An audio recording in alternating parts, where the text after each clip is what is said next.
พูดจาอ่อนวอนอ่อนน้อมไม่ยอมให้ใคร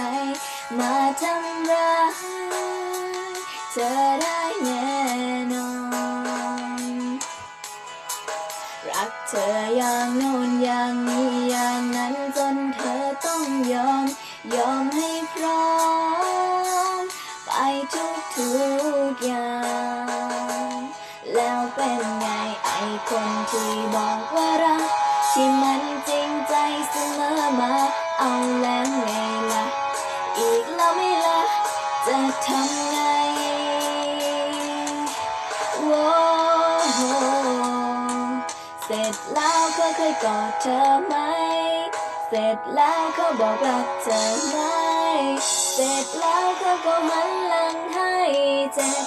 แล้วเธอทำไมไม่จำ